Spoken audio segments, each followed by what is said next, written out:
Hey yo, what's up, ladies and gentlemen? This is Papa Bale, aka M.P.H, and I'm just showing you. I got new carpet today, and I'm rearranging everything. Got my computer back there. We'll see what's going on.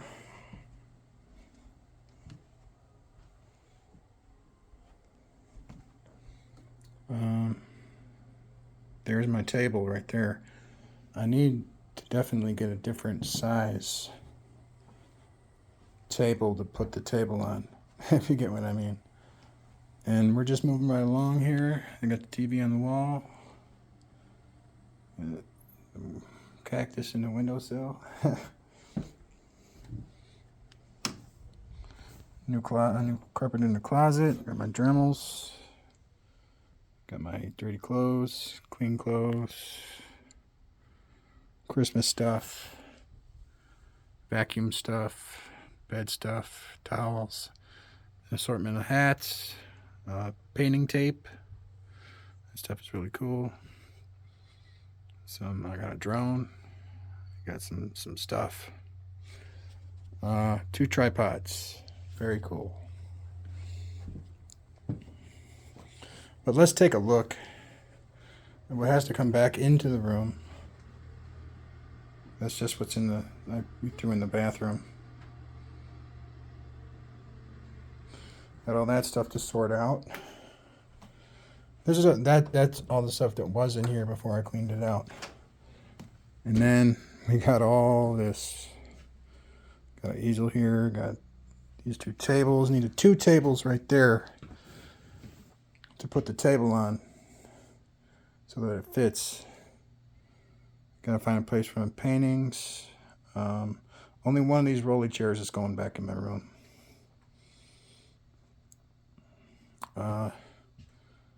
Yeah, so much stuff.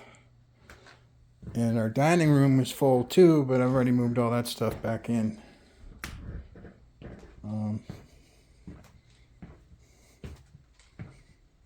Yeah, man. Oh, there's my mini rotor, little 6-incher with 12 magnets on it. But they're not strong. The magnets are not strong. These magnets right here are strong. Like, you can't take them apart with your hands. Strong. I'm willing to wager it's going to take somebody very, very, very strong with very, very, very strong grip. Not just a big arm, but a grip to get those apart with their hands. It's not easy. I like the carpet. That's what the whole thing is about. I want to keep it clean. Kind of got, when I was super gluing stuff, the super glue kind of got away from me. So I'm going to be doing all that stuff on my drop cloth, which is right there. Good. I'm glad it's kind of towards the top because I'm planning on throwing away about half of this stuff and only moving in a little bit. And it should be good. It should be good. Got the sun blocking shades right here. As you can see, the sun does not penetrate.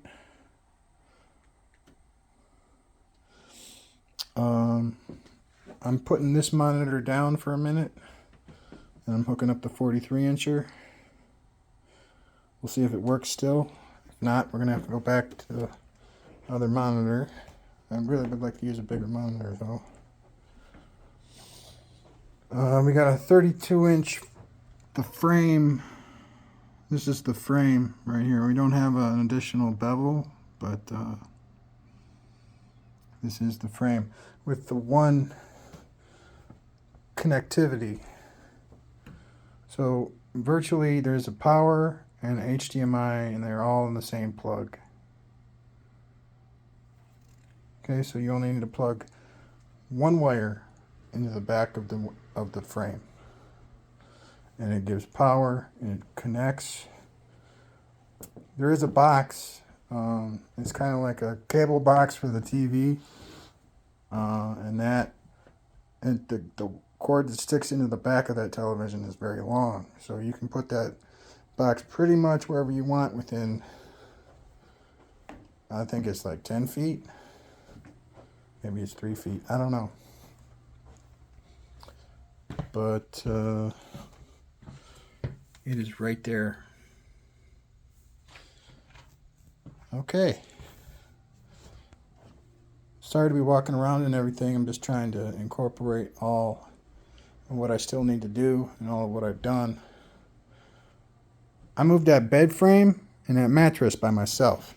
You have any idea how heavy a California King hybrid, I believe it's a mint mattress, weighs? There are springs in here that weigh more than the foam. Let's just say there was a lot of scooching going on. Lots of scooching. But it looks good. It's pretty good. I mean, I didn't screw this on. I don't think I'm going to keep it.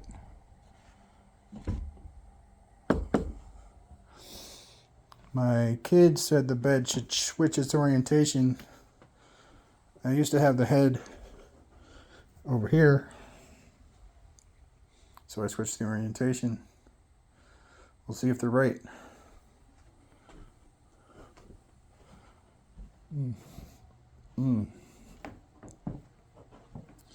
It's great to let the light in, the sunlight.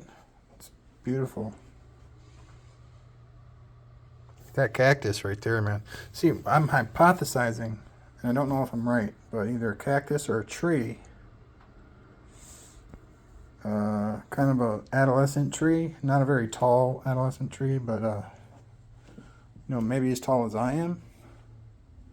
6'3".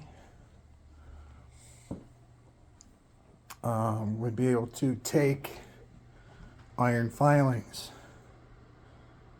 I was thinking about filing down a billet as fine as I could, getting all that powder and that dust, putting it into water, letting it rust out a little bit, letting that kind of coalesce, the water and the iron, and then watering the plant with it.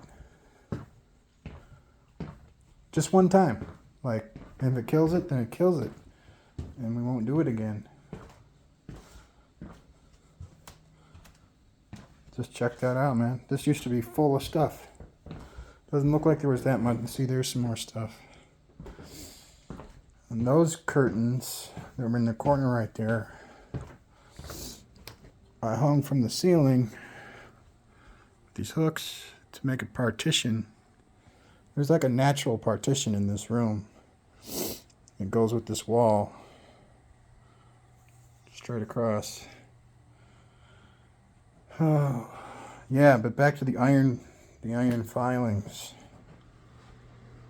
Make them as fine as possible.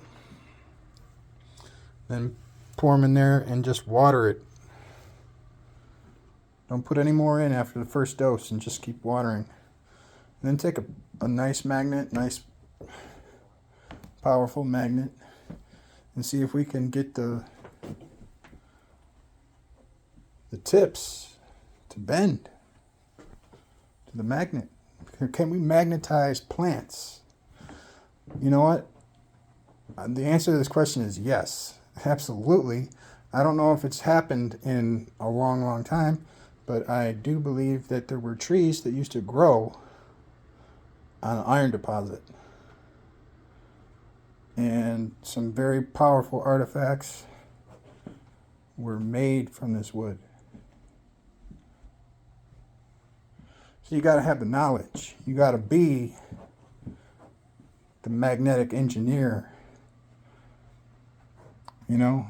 Just think about it. If it's non-toxic to the plant, it will absorb it into itself. And then, let's give an example. It gets struck by lightning. It is both a non-conductor and a conductor at the same time. Meaning you can probably hold it and and probably have enough current going through it at that point to part the sea. Especially a sea with large amounts of iron in it. So, I mean, it makes sense.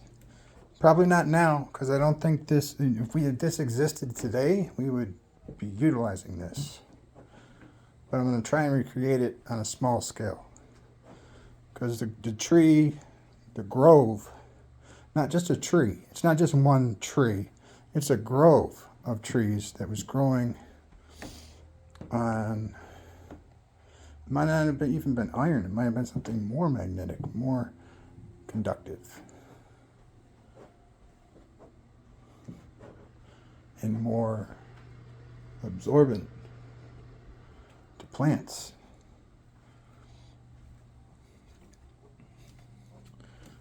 And I think that we can recreate this. Not as it was in nature, because in nature it was probably pretty magnificent, but on a smaller scale, much smaller scale. If we can make it work, then maybe we can, you know,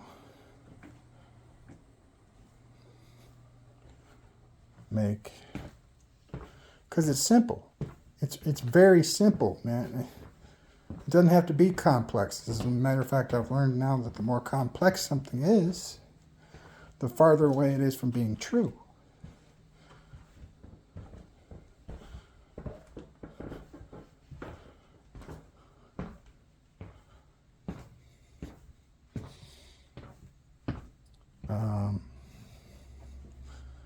And I mean, math isn't necessarily true to start, but I think it can answer a lot of questions. But it's a man-made thing.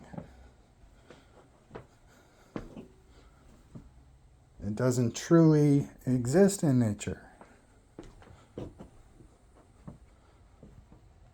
But we try to use it to explain things that occur in nature, and I believe we can.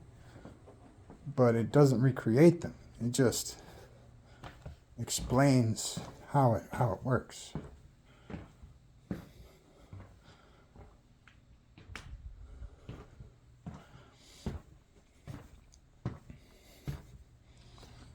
And, you know, I find it funny that even though a rotor on a pulse motor is circular, people will draw the circuit in a square. I don't get that.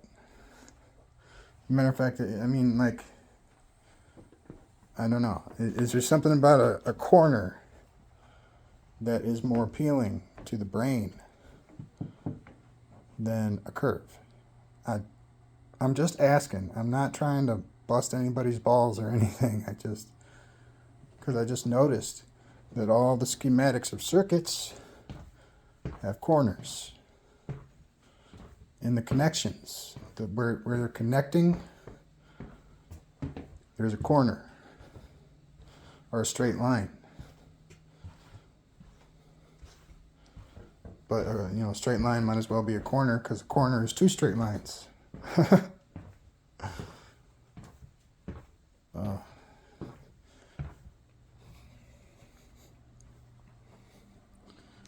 And I feel when I draw my circuitry, if I ever do, which I'm probably going to do, I just need to set my room up right so that I have a place to, you know, do my work and then do my drawing so that everybody gets it.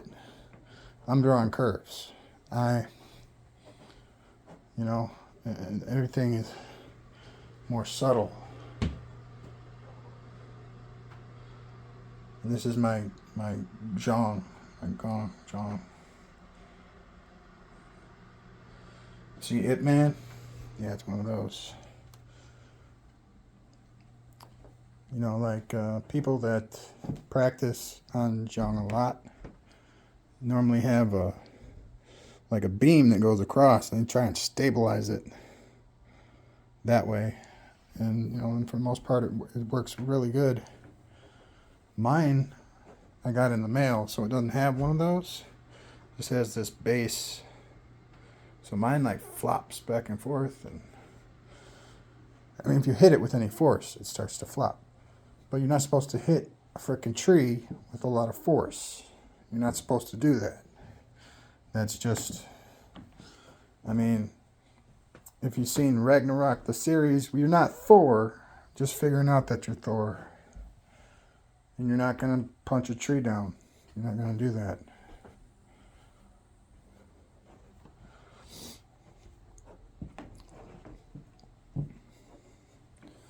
I'm sure there's somebody in there somewhere that can knock some bark off with a punch, like a really strong punch.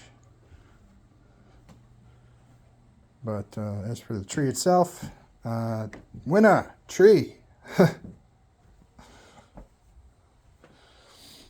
Now pulling on the tree and snapping it that way is an entirely different scenario than punching it, because there's no impact when you're pulling it.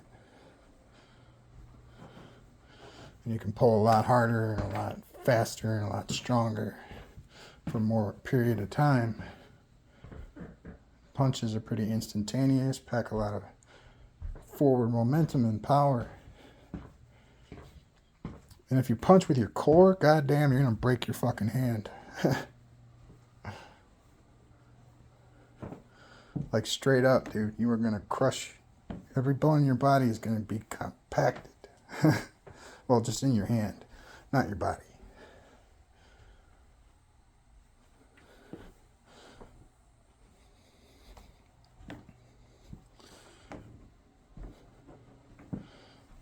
All right, and there's my vacuums. Everything's been dusted off. As I brought it in, I dusted it off. It just feels so much better in here.